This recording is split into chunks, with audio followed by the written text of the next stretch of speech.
Right. Hello दोस्तों, centre of mass of uniform circular disc पढ़ना चाहोगे? चलो स्टार्ट करते हैं। कल के लेक्चर में पढ़ा था हमने, लास्ट लेक्चर में, centre of mass of uniform ring. ठीक है, वो पहले देख लो, क्योंकि वो ये डेरिवेशन का एक फाउंडेशन बोला जा सकता है। सो पहले सर्कुलर रिंग का डेरिवेशन देख लेना, फिर ये डेरिवेशन देखने में मज़ा आएगी। ठीक है, यहाँ पे हम एक सर्कुलर डिस्क लेंगे, जहाँ यहाँ पे तुम देख सकते हो एक सर्कुलर डिस्क है। डिस्क क्या होती है, 1D एलिमेंट होती है या 2D एलिमेंट होती है? तो बच्चों ने कहा सर ये 2D एलिमेंट होती है। मैंने पूछा क्यों? बच्चों ने बोला कि सर ये पूरा इसका mass throughout the plane फैला हुआ है। ठीक है, throughout the plane the mass is available. Ring में क्या था? रिंग में मास सिर्फ एक उसके सरकमफरेंस पे ही अवेलेबल था, यहाँ पे पूरे प्लेन में अवेलेबल है। करने का क्या तरीका होगा, क्या करना है? सेंटर ऑफ मास निकालना है। तो इस पूरे डिस्क में से हम एक एलिमेंट सिलेक्ट करेंगे। तो यहाँ पे जो एलिमेंट सिलेक्ट होगा, when you calculate the centre of mass of semi circular disc, यहाँ पे एलिमेंट होता है रिंग। रिंग के डेरिवेशन में एलिमेंट था छोटा सा पॉइंट, इसके डेरिवेशन में छोटा सा element itself is a ring. क्यों ऐसा? क्योंकि हम क्या करने वाले हैं, ऐसे छोटे छोटे रिंग हम ऐड करते चलेंगे। इसके छोटे छोटे रिंग हम ऐड करते चलेंगे। उसके भी पहले समझ लो कि सेंटर ऑफ मास एक अप्रोप्रिएट, मतलब अप्रोक्सीमेटली कहाँ लाई करेगा। हमने कहा कि ये सिमेट्रिक ऑब्जेक्ट है, इसको यहाँ से कट करोगे तो दो सिमेट्रिक इसके पार्ट क्रिएट हो जाएंगे, मतलब इसका सेंटर ऑफ मास कहीं वाई एक्सिस के अलॉन्ग ही रहेगा। तो हमने कहा कि इसके सेंटर से जो पास होने वाली लाइन है वही रेफरेंस बना दो। ये पूरे डिस्क का ये सेंटर है, वहाँ से ही हम रेफरेंस एक्सिस ले लेंगे। लास्ट में भी यही किया था हमने। So this is our reference line. ये जो डॉटेड लाइन निकाली है हमारी रेफरेंस लाइन रहेगी। ठीक है, उस रेफरेंस लाइन से एक आर रेडियस की एक छोटी एलिमेंटल रिंग निकालो at a distance of of a radius r. एक एलिमेंटल रिंग हमने निकाली। इस एलिमेंटल रिंग के कुछ नामकरण करने थे, उसको सेपरेटली बाहर निकाला हमने देखा कि इसका मास कंसिडर करो dm है। इस टोटल एलिमेंटल रिंग का मास हमने dm कंसिडर किया। थोड़ा सा रिलेशन लगाते हैं, पीछे गए, हमारा dm एलिमेंट छोटा सा ही था और इस पूरे का मास dm था। यहाँ पे हमारी एलिमेंट क्या है? Element is itself is a ring. उस कंप्लीट रिंग का मास dm है। ठीक है, इसको कुछ थिकनेस है। सो ये रिंग भी कैसी हमारी 2D एलिमेंट है। रिमेंबर दिस, ये जो रिंग हम काट रहे हैं this is also 2D element. ये 1D होता तो इसको ये थिकनेस नहीं होती। ठीक है, पूरी semi circular disc is 2D, तो उसका एलिमेंटल रिंग भी कैसी होनी चाहिए? वो भी क्या होनी चाहिए? 2D होनी चाहिए। उसकी हमने कहा कि थिकनेस या विड्थ कहो dr है, उसका मास इज dm और उसकी रेडियस कितनी है? r। फॉर्मूला ये यूज़ करना है, हम आगे चले, हमें फॉर्मूला ये यूज़ करना है y/com is equals to integration of y dm upon dm, क्योंकि इसका centre of mass y axis पे लगेगा। अच्छा, तो पहले बात कर लेते इस y को क्या सब्सिट्यूट करेंगे। तो कुछ बच्चों ने बोला सर ये कर दो, ये डिस्टेंस y ले लो। मैंने कहा वो नहीं ले सकते हैं। बच्चों ने कहा सर क्यों नहीं ले सकते ये y डिस्टेंस? आपने पिछले बार ये dm एलिमेंट लिया था तो ये y डिस्टेंस लिया था, यहाँ पे क्यों नहीं ले सकते? तो इसका जवाब है, वहाँ पे सिर्फ एक ही पॉइंट था और वो पूरे पॉइंट का मास dm था। यहाँ पे एक पॉइंट नहीं है, there are many points which is forming a continuous mass distribution and which is making a elemental ring. तो इन सब का डिस्टेंस रिप्रेजेंट करने वाला इसका सेंटर ऑफ मास रहेगा। तो हमने कहा कि रिंग का सेंटर ऑफ मास क्या होता है? तो पिछले डेरिवेशन से वो पॉइंट हमने लिया है 2r/π। तो हमें पता है रिंग का सेंटर ऑफ मास, मान लो यहाँ पे कहीं होगा, और ये elemental, remember I am repeating this thing, elemental ring का y डिस्टेंस क्या लेना है? उसका सेंटर ऑफ मास का डिस्टेंस। तो एलिमेंटल रिंग का सेंटर ऑफ मास ओरिजिन से कितने डिस्टेंस पे आता है? तो हमने देखा वो आता है 2r/π फ्रॉम प्रीवियस डेरिवेशन। सो ये तो फिक्स हो गया, हम y को लिखेंगे 2r/π। ठीक है, अच्छा, तो dm को क्या लिखोगे? दूसरी बात आती है फिर dm को क्या लिखोगे? y को हमें पता चल गया कि 2r/π लिखना है। कितना लिखना है? 2r/π। क्यों लिखना है? क्योंकि उसके सेंटर ऑफ मास का डिस्टेंस लेना है। क्यों सेंटर ऑफ मास का डिस्टेंस लेना है? क्योंकि ये एलिमेंट एक ही नहीं है, पूरा डिस्ट्रीब्यूटेड एलिमेंट है, तो उसको रिप्रेजेंट करने वाला सेंटर ऑफ मास ही होता है। अच्छा सर, एग्रीड। अभी dm को क्या लेंगे? तो हमने कहा कि डीएम के लिए हमें एक नई टर्म डिफाइन करनी पड़ेगी, सरफेस मास डेंसिटी। ये कहाँ से आ गई भला? अभी नहीं, सरफेस मास डेंसिटी। जैसा पिछले डेरिवेशन में लैम्बडा था, लीनियर मास डेंसिटी, इसका मास जो है, इसका पूरे का mass throughout the length distributed है, तो इसलिए हमने एक लेटर यूज़ किया यहाँ पे lambda, that is linear mass density. ठीक है, वो किया था। चलो फिर यहाँ पे ये तो एरिया है, तो यहाँ पे एरियल मास डेंसिटी होगी या सरफेस मास डेंसिटी होगी, तो वो टर्म यहाँ पे नई क्वांटिटी आएगी सिग्मा, उसको हम सिग्मा से बताएंगे। जैसे लैम्बडा था m/L, यहाँ पे 2D एलिमेंट के लिए remember we take sigma that represents m/A, so mass upon area is sigma. 2D element के लिए सिग्मा यूज करेंगे, 1D एलिमेंट के लिए लैम्बडा। ओके सर, काफ़ी है।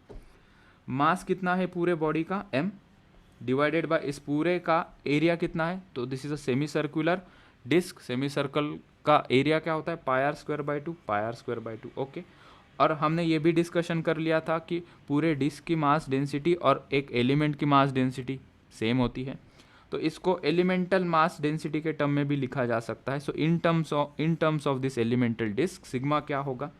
इसका मास dm, इसका मास dm अपॉन इसका एरिया, अपॉन इसका एरिया, तो इसका मास dm, ये तो ठीक है, कोई प्रॉब्लम नहीं। इसका एरिया कैसे लिया सर आपने? तो हमने बच्चों को कहा कि यार तुम क्या करो, इसको ना थोड़ा स्ट्रेट करके देखो, इसको बेंड सर्कुलर पाइप है या बेंड सर्कुलर रिंग है, उसको हमने स्ट्रेट किया। मैंने बच्चों को पूछा कि ये लेंथ क्या होगी? बच्चों ने पूछा सर आपको लेंथ क्यों चाहिए? मैंने कहा कि इसका एरिया ऐसे निकलेगा, ये लेंथ इंटू ये विड्थ। ठीक है, एरिया इसका ही निकाल रहे हैं, लेकिन सोच हम इसको सीधी कर रहे हैं, इसकी सोच। हमने कहा कि इसको क्या कहते हैं? बच्चों ने कहा सर सरकमफरेंस कहते हैं। मैंने कहा फिर सरकमफरेंस क्या होता है? बच्चों ने कहा पायर होता है सेमी सर्कल के लिए। So this length is nothing but circumference, that is pi r. Sir 2 pi r होता है ना? अरे वो फुल सर्कल के लिए होता है, सेमी सर्कल के लिए क्या होगा? 2πr divided by 2, that is pi r. ठीक है, और इसकी विड्थ कितनी है? dr। तो जिंगा लाला, इसका एरिया आ गया, कितना आया? Pi r into dr, length into width. ठीक है, तो इसको सेमी सर्कल देखने की ज़रूरत नहीं पड़ी, हमने इसको रेक्टेंगल जैसा देख के आंसर ले लिया। सो इसको हमने लिखा पायर इंटू dr। ठीक है, ओके। अभी यहाँ पे dm का सब्सटीट्यूशन हमें करना है और y को सब्सटीट्यूट करना है। ठीक है, y का तो मसला सॉल्व हो गया, इसको 2r/π लिखेंगे। dm को क्या लिखना है? यहाँ पे देखो, तो पहले तो हमने सिग्मा को लिखा dm/πr इंटू dr, वो हमने यहाँ पे क्लियरली मेंशन कर दिया, sigma is equal to dm/πr into dr। dm is equals to, ये डिनोमिनेटर की टर्म उधर चली जाएगी, so dm is equals to sigma into pi r into dr। Bingo, हो गया काम। dm रेडी हो गया, y रेडी है, यहाँ पे अभी सब्सटीट्यूट करते हैं। ठीक है, अभी इनकी शादी हो रही है, y को सब्सटीट्यूट करेंगे 2r/π, ये देखो यहाँ पे 2r/π। dm को सब्सटीट्यूट कर दिया हमने sigma into pi r into dr, sigma into pi r into dr। Division में dm है, इंटीग्रेशन ऑफ dm। इसकी कोई चिंता है क्या हमें? नहीं। इसको ये सब्सटीट्यूट मत करना सर, सिग्मा पायर dr आप डिनोमिनेटर में भी तो सब्सटीट्यूट कर सकते थे, उससे कोई हल नहीं होगा, उसका कोई मतलब नहीं बनेगा, फ्रूटफुल रिजल्ट नहीं आएगा। इसको सीधा सीधा m बना दो। क्यों सर? क्योंकि छोटे छोटे ऐसे dm मास ऐड करके पूरी बॉडी के लिए ऐड कर रहे हैं, तो ये टोटल मास m ही बन जाएगा। सो डिनोमिनेटर की ज़्यादा चिंता नहीं होती है। यहाँ पे पाई और पाई कैंसिल हो गया, सिग्मा और 2 कांस्टेंट है, वो इंटीग्रेशन के बाहर चला जाएगा। So this r into r will become r² into dr integration के अंदर रहेगा, बाकी चीज़ें बाहर चली गई। हमने इसको लिख दिया यहाँ पे 2 σ/m। अभी बात आती है लिमिट क्या होगी इसकी, लोअर लिमिट 0 और अपर लिमिट r कैसे आ गई? हम पीछे गए, हमने देखा कि ऐसे छोटे छोटे रिंग हमें ऐड करते चले जाना है अलॉन्ग द y एक्सिस। ठीक है, तो हमने कहाँ से शुरुआत की? यहाँ से, वो हमारा रेफरेंस पॉइंट था 0, और ये पॉइंट क्या होगा? दिस इज r, ये डिस्टेंस क्या है? Equal to radius. तो हमने कहा इसकी lower limit 0, upper limit r हो गया। अभी पूरा मैथमेटिक्स से पूरी गाड़ी स्मूथ चलेगी। r² का इंटीग्रेशन होता है r³/3, lower limit 0, upper limit r, constant term as it is बाहर। अपर लिमिट पुट कर दो पहले, स्मॉल r की जगह पे कैपिटल R³/3, स्मॉल r की जगह पे 0 पुट कर दो तो 0³/3, ये टर्म तो 0 हो जाएगी। तो ये हो जाएगा 2 σ/m इंटू r³/3। सिग्मा को सब्सटीट्यूट कर देंगे 2m/πr², यहाँ से ये 2 ऊपर चला जाएगा। So it is 2m/πr², substitute कर दिया यहाँ पे 2m/πr², ये 2, ये यहाँ पे, ये m यहाँ पे। ठीक है, ये r³ था और ये r² था, कट हो गया, एक ही r बचेगा, वो आ गया। 2 इंटू 2 4, ये रहा 4, ये 3, ये रहा 3, डिनोमीटर में पाई, ये रहा pi. So this is the answer. So anybody ask you semi circular uniform semi circular disc का सेंटर ऑफ मास कहाँ आएगा, तो उसको बोलना कि तुम मुझे रेडियस बताओ, मैं तुम्हें सेंटर ऑफ मास बता देता हूँ उसका.